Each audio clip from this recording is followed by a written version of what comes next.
over the last year and a half, I went from 25 million to 40 plus million, and I could do 60 million now. If you could go back, what are like 2, maybe 3 things that you wish you didn't do back then in 2020, 2021? All right, so I have about 40 questions that we've kind of taken from people on your guys' intake stuff. Anybody have questions specifically you want to know from Abraham before I take him down and we bring Nitin up here? Go ahead. Yeah, so I was wanting to know when we were talking about foreclosure and just how you would handle it in states that are difficult, by doing the warranty deed. You just take ownership of the property instead of taking a lien on the property. So my question though is why not do it in other states? There's no reason to, and it's not like a normal thing, so people will sometimes question it. Well, why are you doing that? And in a state that's so fast to foreclose, it's better. You have a little bit of liability if you own the property. Let's say you own this property and somebody walks in there and dies.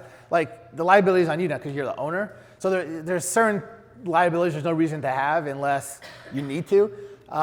If something happens bad with the property, the police, the code enforcer, they're going to come to you because you own the property. As a lender, they're not going to. So there's no reason to own a property unless you want to loan in states that are just really hard to foreclose and get the property back. Also, skin in the game is such an important part. So when you have a piece of crap borrower that has no money, no credit, nothing in the deal, and you as the lender own the house, one contractor fight, one little thing goes wrong, they're just like, F it. I did a deal in Fort Collins, Colorado, a couple of years ago. Molly and we ended up making 110 grand on the deal because I ended up basically taking the deal over. But I said, let's just buy it and we'll own it in our name. So we qualified for the 9% hard money. I brought the private money in second lien position. I was like, let's just own the thing entirely. We'll qualify for the capital, put the money in, and we're not even in first lien position. We're in the best lien position, which is no lien position. I have the deed. And one contractor screwed this guy over like 15 grand, never heard from that borrower ever again. And so when you take all the responsibility off the borrower, you remove the psychology of, I have a responsibility here, where it's like, bye, right? Yeah. And also when you guys are doing private money lending, right, one of the challenging things of just being in business in general is that there's a thing that like is ingrained in all of us is don't do people wrong, right? When somebody knows they're putting harm on you and they're making your life hard, they're more apt to show up for a couple of months to try and figure it out, versus when you make it so obvious that you don't even have to foreclose, you could just take the house over, they will walk away. It doesn't cost them anything. They already own the house, F this, and they walk away. Yeah. So and then also one of the most important things is when we've tried to do this more repeatedly, you have to educate the borrower on why I'm doing this. Mm-hmm. And you have to remember they're shopping you to 7 other people simultaneously. Yeah. And the other 6 people are not going to take the deed, right? Because they might be local and whatever else. And so it's just more education for them against the competition. And then 2, skin in the game is probably the most important. Yeah, and it's fishy to people like why you want to do that. But if they know you, it's easier. Another reason would be when you are a lender on a property and it gets paid off, you just sign a release, get it notarized and send it off, no big deal. If you're the owner, there's a lot more paperwork when you sell it, you have to sign. So like as an owner, I have a lot more paperwork to sign when it sells. So you might have to get like a mobile notary to come to you, or you might have to go to the title or something like that, where if you're just a lender, it's one quick little simple signature and it's easier. So it takes a little bit more time when you sell it as well, but it's just, there's no reason to do it unless you just need to be super safe because it takes too long.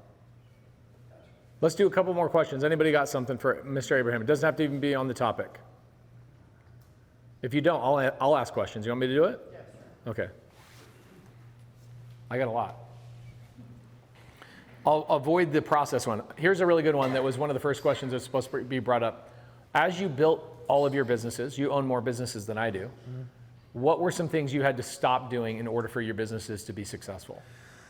You really have to stop doing most stuff. You have to do only the most high level stuff, which is looking over the financials, looking over the P&Ls every month, and figuring out how to grow the business by either figure out the marketing strategy or hire a good team that can do the marketing, and figure out ways to grow by buying competitors. One of the big ways I grow a lot of my businesses, I love to buy competitors in my areas out. And that's something that I like to do. It's fun. I like to negotiate and talk and find the stuff. So you have to really do the high level stuff. Anything that you can hire someone to do, that you could pay someone to do that could do it even remotely close to as good as you, as good as you. A lot of times they could do it a lot better than you. Those are 100% all the things you need to get rid of. At what point in your private money lending business did it become scalable of like, oh my gosh, this is a real thing? Was it 6 months in? Was it 6 years in? Yeah, so I would say I did it on a really small scale for a while because I did my own fix and flips. And this is how I got into private money lending, actually. I did my own fix and flips, and then a few of my friends were like, I'd love to do what you're doing, but I don't have the money. Can you loan me money? So I only loaned money to like 2 or 3 friends for many years. And then eventually they referred their friends to me, and I started doing it like that. And I did like a few $1 million I had out for a long time. And then fast forward, I joined Sub2 back in 2020. I found more people that wanted to borrow money, and I started then growing my private money lending business because of that. And then eventually, I used only my own money for a long time. It was 100% my own money. And then I started working with Alexis, and she moved to Atlanta. We hung out for a couple years. We did a lot of stuff together. And we weren't doing private money lending. We were doing other stuff, some business stuff and some wholesaling and stuff like that. And she came to me one day and she's like, why don't you do more private money loans and stuff like that? And I was like, well, I have $10 million of my own money that I put out, and I have a couple people that loan me $1 million here, $2 million there, and that's just kind of the money that I use. And she's like, so if you were to be able to raise more money, would you be able to do more loans? I was like, yeah, I turn down loans all the time when I don't have the money to do it. So she started raising money, and that's when it started growing from a $10 million, $15 million business to, I think when she left, we were up to like $25 million in loans. And then she left like last Did April. you leave Atlanta? Yeah, she's Florida. Okay, so it was basically getting tapped into the right flow of. I was so busy doing other stuff that I didn't think about growing the private money as much because I was making too much money in fix and flips and businesses and all kinds of other stuff. And when I had somebody else that could focus on one particular thing, I was like, all right, cool. And then so we grew it. And then over the last year and a half, I went from 25 million to 40 plus million, and I could do 60 million now. So that's kind of how it grew. It went from just doing it myself to a few friends, to friends of friends, to then joining a community and meeting everyone just like people in here, loaning money to them. And I made some mistakes in the beginning, like when in 2020, 21, when I started loaning money, I did loan money to people that were not in Georgia. I did loan more money to people in second position. And I learned my lesson. I learned a lot from it. This is like 2020, 21, 22. And then since then, I've perfected it. I've learned a lot. And that's how I have my business now today, just from all the mistakes I've made and from learning from Pace and people that have done it that you could learn from their mistakes. If you could go back, let's say 2018, 2019, obviously you probably would have taken it a little bit more serious of like, hey, this could be a full-fledged business. That's one thing. But what are like 2, maybe 3 things that you wish you didn't do back then in 2020, 2021? Lending to people outside of state, yes. But was it not hiring fast enough? Was it having too small of a mindset of like, I don't think I can deploy this much capital? What were some things that you now look back on I think and you're like, the biggest I was silly? mistakes I've made was jumping into lending money too fast to people and places that I didn't know enough about. I didn't know how to protect myself enough. I think if I would have known how to protect myself better in the beginning, I could have grown faster. But that's why everyone's here today, to learn what you need to do to protect. So I didn't have someone to teach me this stuff. A lot of this stuff I learned the hard way by losing money on some different deals. And then eventually talking to different attorneys, talking to other people that were doing it, and learn from joining Gator, Sub2, Pace teaching, all this stuff. That's how I ended up learning that, and by making mistakes. So I would say I made a lot of mistakes at the beginning. Just not knowing how to protect myself and what the difference was between this position, this state, this law, that law. So what I would say is go ahead, and if you're going to loan money, obviously if you loan it to Pace, you don't have to worry about anything. You do. You really don't. I've never lost anybody a dollar, but I could get shot. I could get ran over by a moose. You Something could happen. And that is my excuse why I tell everybody. They're like, you don't trust me? I'm like, no, I totally trust you. But if you get hit by a car tomorrow, I need to be protected, right? That's my excuse of what I tell everybody to not offend them, right? So, but yeah, you need to know your worst case scenario. If someone doesn't pay you, are you going to get screwed? How are you going to get your money back? And how easy it is, and what the process is. So I see people loaning money to people all over the place. They don't even have a foreclosure attorney. They don't know the foreclosure laws. They don't know anything. They just trust people too much. So their problem is they literally do not watch a single minute of training. Yes. They jump into a deal and then they blame everybody else, right? And even though we have safety semester, updated safety semester, 25 different videos. I've made 50 videos on YouTube. Yep. Abraham and I have done 50 videos. I just did another one with Ella Ray on YouTube. People don't watch the things that are like how not to lose money. They watch the stuff of like how to become a billionaire. And even though there's a place for both of those, what do people naturally want to watch? The fun things. They want to watch the fun things. And so I get criticized all the time. People are like, why don't you ever talk about? I'm like, I do. They're on my YouTube channel. You just don't watch them. The algorithm doesn't feed them to you because you're Googling how do I get rich tomorrow? Last question. Okay. What is Nitin good at that you are dog water at? Well, he's a lot more organized than me, probably. He said probably, bro. Is that true or not true? Well, he's way better than me. He's way better than me at anything tech, anything computer, anything like that. So all the processes and all that, he probably has more patience than me, stuff like that. So I would say just running the day-to-day stuff, he's just more organized and better at. Okay, so Nitin, what is he better at than you? Everything else. I'd say like his willingness to continue to grow at such an aggressive pace. Like at any time where it's like, where I'm like, man, like, this business is like a hamster wheel where like one time, like, some days we'll have millions of dollars of capital available, and then some days we'll have millions of dollars worth of deals available, and sometimes they don't align with us.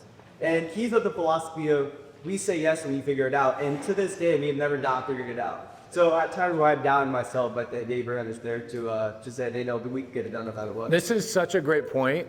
So that's what I bring to my team. Molly sent me a voice memo. She's like, I just want to say I appreciate you constantly pushing forward, even when there's no money in the bank account. So a couple of weeks ago, Madison, my accountant, sends me a text. She goes, hey, just so you know, we're supposed to be funding a wedding venue, a this, a that, and you have collectively across every bank account $4,000. It happens to us too. It happens. And payroll is due in 2 days, and that's 50 grand. I'm like, we will figure it out. Yeah. Something will happen. It will be great. Which is kind of scary to think about for you guys who want to go build a business. A lot of people are fearful of that thing. You need a visionary. You need people on your team that are like, no, I know I'm going to figure it out. I've got my tuning forks out there in the world. I know that things are going to work out. And it's not that we're stupid, right? It's that we have done it long enough to know that the world always, we figure it out when we go. We have backup plans in our head. Of course, yes. We do have backup plans. Yeah. By the way, any of your guys' investments that you guys have money into RV parks, those RV, I'll show you guys the bank accounts. I don't even have access to them. So I don't have debit cards attached to anything. I don't have access to move money out of any of those accounts. So I can't use money from, let's say Beargrass, I think has like 120 grand in cash sitting in it. I can't use that to go, let me borrow money from Beargrass to fund a deal. We have like 25 businesses like Beargrass or other RV parks that we own, and Funbox and Everbowl and some other things that we own. I don't consider those as part of my backup plan, right? Or I'm considering the other 15 accounts that I have. Some of them are lending, some of them are my personal account. I'll go, oh yeah, I'm gonna put some money to the side every month for like 20 grand, 30 grand, 40 grand a month, because I need to redo my pool in Mesa, Arizona that's a $700,000 rebuild. So then I got like $600,000, $700,000 sitting in the bank account, and my team goes, how are we funding this deal tomorrow? I go, hey, Laura, you know how I told you we're going to have a pool this summer? And so there's like, it's that kind of stuff, right? Yeah. Okay, cool. So, it's also good to know a few rich friends that like yes. if you need like something, like you could get money from them really fast and for short periods of time. Actually, there's a deal. We were in the middle of it. I don't know if we still have your money. Yeah, you do. Okay. So we have a refinance on some multifamily deals in Texas. And the refinance timing didn't line up, and what was it, like 1.5 million or something? Yeah, 1.5. So my team, I did not know this. My team calls Abraham and goes, "Hey, we need a bridge loan for like 1.5 million dollars." Abraham's like, "No questions asked. Here you go. Taking care of us." So that is an important thing. Also, I have a big deal coming up that needs $2 million, I make one call to somebody that's a private money lender of mine, and they'll fund the deal. So you have private money lenders that will jump into a deal with you that are not always in deals with you, if that makes sense, right? They're out doing whatever they're doing with their money, and they go, I have $5 million in cash that I'm doing whatever I'm doing with it. You can use it for 90 days because I don't need it for 180 days. Like, those relationships are usually our backup plans, if that makes sense. That's the same as me. Yeah, so you just don't, it's a weird thing to describe of like, my team will tell me we have 7 deals closing, and I just look up into the sky and I imagine the faces of the people who have money.